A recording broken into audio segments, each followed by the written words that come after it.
Bon, déjà, on a montré ce qu'on était capable de faire, de construire un projet, d'accepter quelque part de voir partir certains éléments et d'autres peut-être plus jeunes en devenir, de venir rejoindre nos rangs, de faire preuve d'humilité, parce que même en National 1, même si l'objectif ça sera de faire le haut de tableau ou le très haut de tableau, moi je m'arrêterai pas au haut de tableau, j'irai chercher le très haut, mais en tous les cas, je pense qu'après une saison de descente, on l'a vu par le passé avec d'autres clubs qui aujourd'hui sont presque à descendre en National 2. C'est pas facile de gérer une descente. Donc il faut.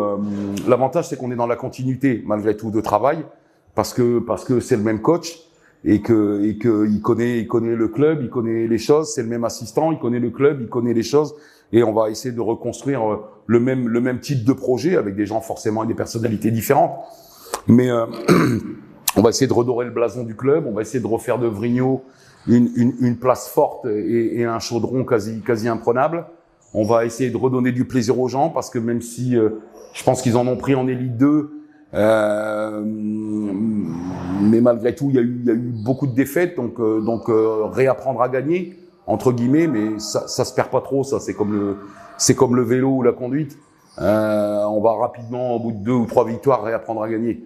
Donc voilà, je pense qu'il faut faire preuve d'humilité. Chaland, l'année prochaine, en National 1, ne fera pas partie des plus gros budgets. D'accord ? Il essaiera d'avancer caché, mais il sera ambitieux pour autant. Voilà, tout simplement. L'état d'esprit. L'état d'esprit des joueurs. Voilà, tout simplement. Je pense que une équipe, c'est un équilibre de beaucoup de choses. On aura de l'expérience avec quelques anciens qui... Alors c'est pareil, on me dit ouais, c'est vieux. Non, c'est pas vieux. Enfin, je veux dire, il y a des mecs... je prends l'exemple d'un Jérémy Bichard, parce que c'est le meilleur exemple aujourd'hui à Chaland, ou même Abdelkader Silla. Pour moi, ça s'appelle des bons vieux. Il y a qu'en France où ces mecs-là, on les considère comme des vieux. Bichard, demain, on le met sur un marathon, il fait le marathon tranquillement. Il a une hygiène de vie qui est irréprochable. Moi, ça fait 4 ans que je suis là. Jérémy Bichard, elle a loupé 2 entraînements en 4 ans. Donc, à un moment donné, j'appelle pas ça un vieux.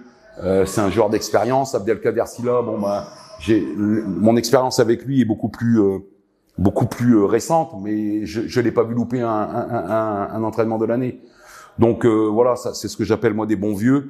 On va mélanger des bons vieux, des jeunes qui ont les dents longues, des jeunes qui ont été un petit peu dans le marché de cette année boudés un petit peu de la Pro B, ou alors c'est une année trop tôt peut-être pour eux. Ils ont besoin de confirmer parce qu'ils viennent de clubs où ils n'étaient pas forcément attendus. Donc voilà, on va leur donner un peu de lumière, comme on dit, et puis on va leur donner, j'espère, l'opportunité de montrer leur talent dans une équipe qui va jouer les premiers rôles en National 1, tout simplement.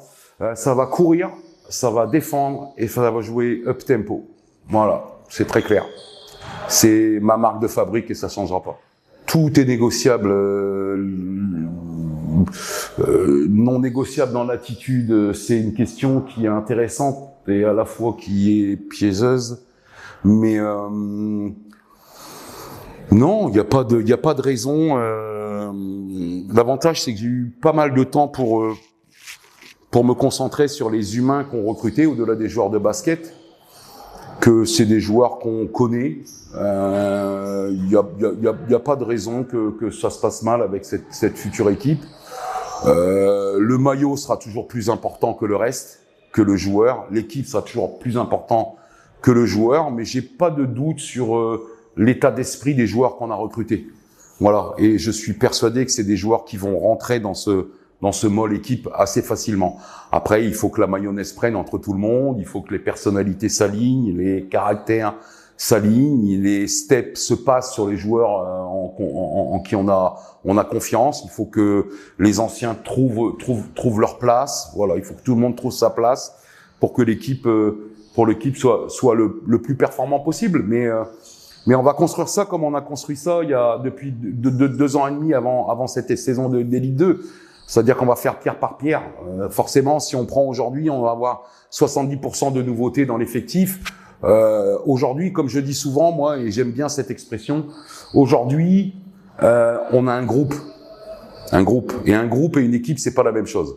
Demain, on doit être une équipe. Aujourd'hui, on est un groupe. Ça veut dire qu'on a constitué un groupe de joueurs qui va devoir devenir une équipe. Et pour devenir une équipe, il y a beaucoup beaucoup de travail, que ce soit dans le relationnel, que ce soit dans la mise en place technico-tactique, etc., etc. Il y a énormément de boulot et on va construire notre projet pierre par pierre pour être le plus redoutable possible en deuxième phase et presque peut-être injouable en troisième, comme c'était le cas il y a pas si longtemps que ça.